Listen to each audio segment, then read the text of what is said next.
Mga kapuso, nandito na po ngayon sa may rekto papuntang Mendiola ang mga realistang nanggaling sa Luneta. Kapansin-pansin po na karamihan sa mga nagmarcha at lumahok sa kilos protesta papunta sa Mendiola ay mga kabataan.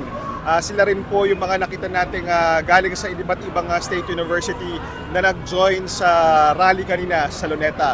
At sila nga po ay papunta lang ngayon sa Mendiola para po sa pagpapatuloy ng kanilang kilos protesta kontra korupsyon ngayong araw. Ayoko! Ayoko!